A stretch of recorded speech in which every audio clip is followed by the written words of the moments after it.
இந்த grinding machine எப்படி working ஆகுது, அதேமாரி இதில் என்னென்ன பார்ட்ஸ் இருக்குது, இதில் இருக்க கீரு, இதுக்கு தேவையான டூல்ஸ் வந்து star minus screw driver, cutting plier, spanner, adjustment cutting plier, அதேமாரி அலாம் கீ யூஸ் பண்ணுவோம்.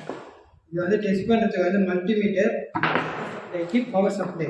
இப்போது நம்ம இந்த மிஷினை சுத்தமாக டிஸ்மேண்டில் பண்ணிவிட்டு இதில் இருக்க பார்ட்ஸ் தெளிவாக பார்க்கலாம் வாங்க.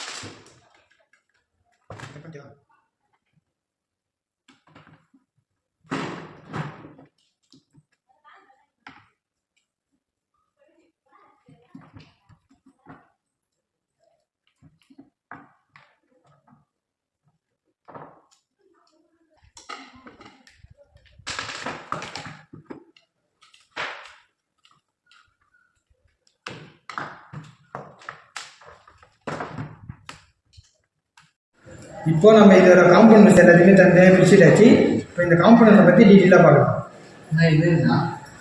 இது வந்து காம்பனேட்டர் ப்ரெஷ்ஷு தான்.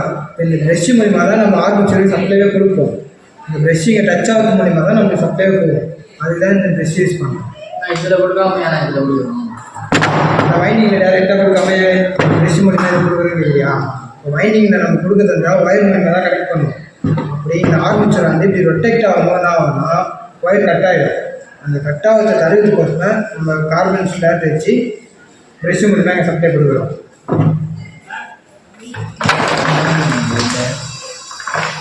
இது வந்து ஃபீல்டு வைண்டிங்னு சொல்லுவோம். இந்த ஃபீல்டு வைண்டிங் எதுக்கு யூஸ் பண்ணுறோம்னா வெறும் ஆர்மேச்சருக்கு மட்டும் சப்ளை கொடுத்தனா ஒர்க் ஆகாது. இந்த ஃபீல்டுக்கு சப்ளை கொடுக்கும்போது இங்கே வந்து எலக்ட்ரோ மேக்னெட் ஆகும். இந்த எலக்ட்ரோ மேக்னெட் மூலிமா இந்த ஆர்மேச்சர் வந்து ஒரு தண்டு விசை ஏற்படும். அதுதான் இந்த யூஸ் பண்ணுவோம். இது வந்து எதுக்கு யூஸ் பண்ணோம்னா இந்த ஸ்பேன் இருக்குல்ல, இந்த ஸ்பேன் ப்ரொடெக்ட் ஆகும்போது இந்த ஃபீல்டு வைண்டிங்கில் போய்ட்டு அந்த ஸ்பேன் டச் ஆகி அந்த வைண்டிங் டேமேஜ் ஆகக்கூடாதுன்னா இந்த பிளாஸ்டிக் மெட்டல் வந்து இந்த பிளாஸ்டிக் கப்லேயே யூஸ் பண்ணுவோம். இது வந்து ஃப்ரீயாக சுற்றுறதுக்கோசம் இங்கே வந்து ஒரு பேரிங் யூஸ் பண்ணுறோம். அதேமாரி இதுக்குள்ளேயும் ஒரு பேரிங் இருக்குது. இதுக்குள்ளே வந்து இந்த ஆர்மேச்சர் கூட ஒரு கீர் வந்து ஃபிட் பண்ணியிருக்கோம். அந்த கீர் தான் இதில் ரன் பண்ணணும். ஓகேவா?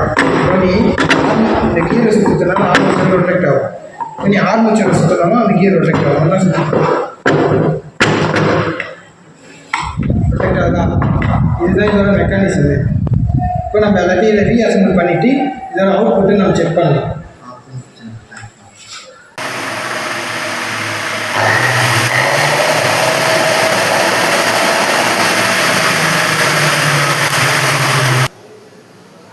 இந்த மோட்ரு இப்போ ஒர்க்கிங்கும் பண்ணி பார்த்துருச்சு. இந்த மோட்ரு வந்து நல்ல கண்டிஷனில் இருக்குது. இந்த வீடியோ உங்களுக்கு பிடிச்சிருந்தா லைக் பண்ணுங்கள், ஷேர் பண்ணுங்கள்.